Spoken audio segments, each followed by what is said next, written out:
Bonjour à tous pour cette nouvelle session de vidéos du jeudi 20 juin. Nous avons le plaisir aujourd'hui de recevoir, d'écouter deux cardiologues, donc le docteur Damien Le Gallois, et nous allons démarrer avec le docteur Damien Ehartz, qui travaille à Bayonne sur les inhibiteurs de la SGLT2 dans l'amylose à transthyrétine. Bonjour à tous. Donc, je suis Damien Ehartz, je travaille au Centre hospitalier de la Côte Basque. Et effectivement, aujourd'hui, je voulais vous présenter un article qui est sorti récemment dans le JACC et qui cherchait un petit peu à évaluer la tolérance et l'efficacité des traitements inhibiteurs du SGLT2 dans la cardiopathie amyloïde à transthyrétine. Tout d'abord, bon, ça, tout le monde le sait, dans la cardiopathie amyloïde, on a un seul traitement qui, pour l'instant, est approuvé avec une réduction de la mortalité, c'est le tafamidis. Maintenant, on a d'autres traitements, et bon, c'est que des traitements qui interviennent sur la formation de la fibrille amyloïde. On ne connaît pas très bien les effets des traitements classiques de l'insuffisance cardiaque dans l'amylose. On le sait, donc on a les bêta-bloquants, par exemple, vont plutôt avoir tendance à être contre-indiqués, de même que, par exemple, les ARNI comme l'Entresto, avec cependant des papiers qui sont sortis il n'y a pas très longtemps, qui donnent des messages qui peuvent être un peu différents, en disant que dans certains types d'amylose, et notamment des fractions d'injection très effondrées, peut-être qu'il y aurait une place pour ces traitements, mais en tout cas, voilà, on ne connaît pas bien leur place. Et bien évidemment, toutes les cardiopathies amyloïdes sont pour l'instant exclues, en tout cas, quand on sait qu'il y a une présence d'une cardiopathie amyloïde, sont exclues des essais randomisés sur l'insuffisance cardiaque. D'un autre côté, on a les inhibiteurs des SGLT2 qui sont arrivés tout récemment, c'est plusieurs années maintenant, et qui montrent une diminution de la mortalité dans l'insuffisance cardiaque à fraction d'éjection réduite et dans l'insuffisance cardiaque à fraction d'éjection préservée. En fait, on a un peu l'impression que partout où on les teste, ils ont une efficacité sur la mortalité. Donc, le but de cette étude, c'était de regarder un peu la tolérance, d'abord du traitement par inhibiteur du SGLT2 et son efficacité, notamment sur la mortalité cardiovasculaire dans la cardiopathie amyloïde à transthyrétine. Donc, c'est une étude qui était multicentrique internationale, longitudinale entre 2014 et 2022, ça c'est assez important, et qui bien sûr est observationnelle, c'est absolument pas un essai randomisé. Donc, ils ont utilisé un score de propension dans lequel ils ont mis 14 variables et ils ont rajouté en plus l'âge et le NT-proBNP pour avoir vraiment des groupes comparables. Leurs critères de jugement, c'était la mortalité, les hospitalisations pour insuffisance cardiaque, et ensuite il y avait un critère composite. Donc voilà, une étude assez claire. Ça, c'était le diagramme globalement de flux. Donc, il y avait environ 260 patients qui étaient traités par inhibiteurs du SGLT2 et porteurs d'une cardiopathie amyloïde. Ils ont utilisé une database de 2000 patients porteurs d'une cardiopathie amyloïde. Grâce à ce score de propension, ils ont essayé de faire comme un appariement avec deux groupes en 1 sur 1. Donc, il y avait au final 220 patients qui étaient traités avec des inhibiteurs du SGLT2 et qui avaient une cardiopathie amyloïde. 220 patients, on va dire, appareillés, qui, eux, n'avaient pas de traitement. Donc ça, globalement, c'est les résultats pour voir un petit peu que les groupes étaient tout à fait bien appareillés.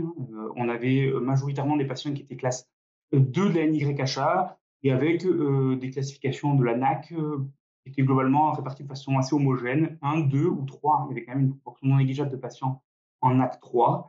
Voilà, des patients globalement assez sévères, avec des FEVG plutôt un petit peu altérés aux alentours de 45%, et NT-proBNP aux alentours de 2600 picogrammes par millilitre.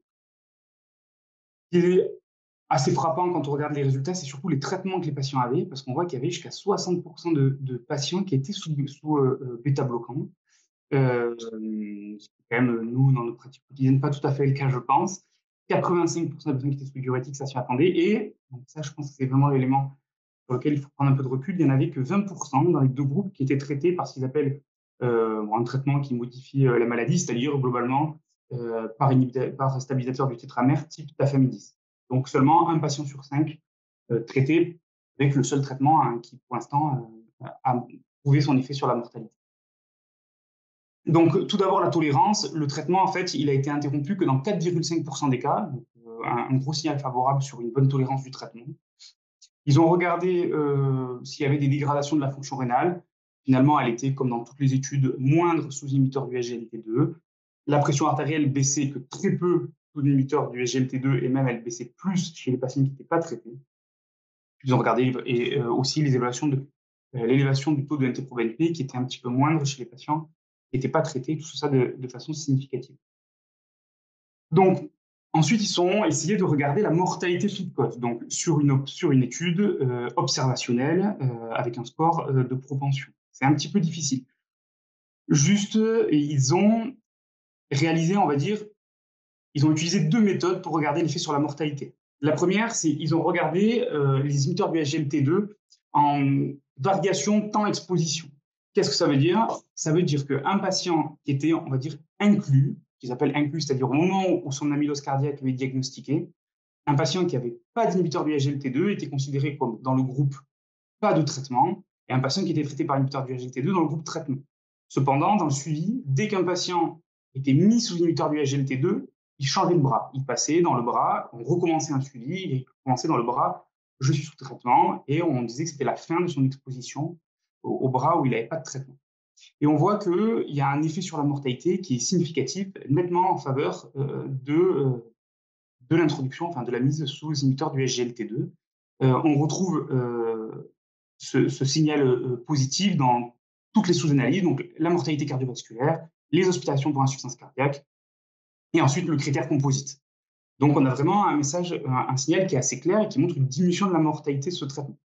Ils ont réalisé, donc ça c'est dans les datas supplémentaires du papier quand même, ils ont regardé est-ce qu'il y avait une différence au niveau de cet effet sur la mortalité dans les sous-groupes de patients qui étaient traités ou pas par tafamidis, et grossièrement, il n'y a pas de différence. C'est-à-dire qu'on garde le même effet favorable du traitement par inhibiteur du SGLT2 que le patient qui soit sous traitement par tafamidis ou qui ne soit pas sous traitement par tafamidis.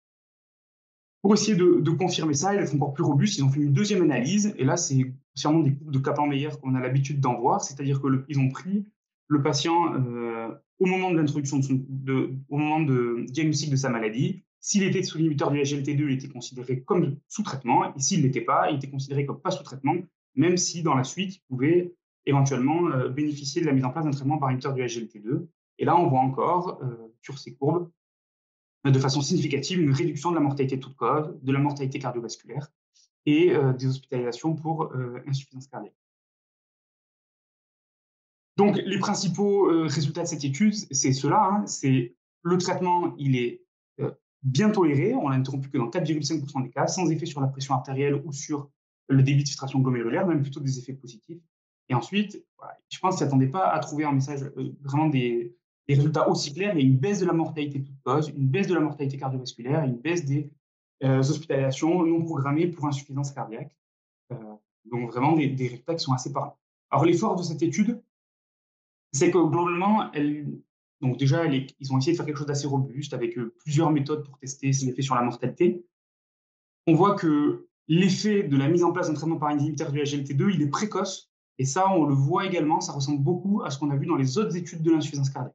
C'est-à-dire un effet assez précoce sur la mortalité après la mise en place du traitement. On voit que le traitement, il marche dans tous les sous-groupes qu'ils ont testés, les patients sous tafamidis, les patients qui avaient soit une FEVG préservée, soit une FEVG altérée, les patients diabétiques ou pas. Et enfin, il y a vraiment des résultats qui sont convergents, quelles que soient les analyses, qui ont l'air en tout cas de montrer un effet clair sur la diminution de la mortalité. Il y a bien sûr de nombreuses limites. D'abord, c'est une étude avec, on va dire, un espèce d'appariement avec un score de propension, donc c'est pas du tout parfait. Ils le disent dans l'étude, c'est un des points faibles des scores de propension, c'est que ça a une tendance en tout cas à surestimer les effets positifs d'un traitement. Donc ça, il faut bien le garder en tête. Et ensuite, bien sûr, il y a toujours, c'est une étude observationnelle, donc on peut avoir des biais qui n'ont pas été mis en évidence. Notamment dans cette étude, le gros point négatif, ce qui manque, c'est qu'on ne sait pas dans le suivi, est-ce qu'il y a des patients qui justement ont bénéficié de l'introduction d'un traitement par tafamidis qu'ils n'avaient pas au début, qui pourrait expliquer aussi que les groupes se séparent. A priori, il n'y a pas de raison pour que ça soit vraiment différent d'un groupe à l'autre, mais on ne peut pas l'exclure. Et donc ça, c'est vraiment quelque chose qu'il faut garder en tête et sur lequel il faut avoir un petit peu de raison. Voilà.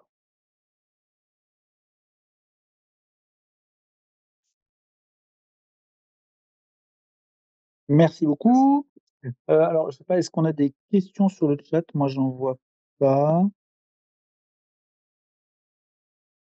On va voir si les gens ont des questions. Bon, en tout cas, merci pour cette présentation qui est importante. Bon, alors, finalement, on a des SGLT2 inhibiteurs dont on sait que ce sont les premières molécules à avoir montré une efficacité dans la science cardiaque, la fraction d'éjection non altérée et préservée. Donc, finalement, c'est pas si étonnant que ça semble fonctionner. Bon, la question, c'est quand est-ce quelqu'un se lance dans un essai randomisé, finalement? Ça, ce qui est surtout impressionnant, je pense qu'ils ne s'attendaient pas à trouver autant, c'est vraiment il y a une efficacité qui est très rapide. On pourrait se Ouais. dire, certes, ça marche dans l'insuffisance cardiaque injection préservée, mais l'amylose, c'est une maladie quand même qui peut aller très vite, qui est grave, et avec seulement 20% de patients sous traitement, voilà, on va dire sous tafamidis, sous traitement de la maladie.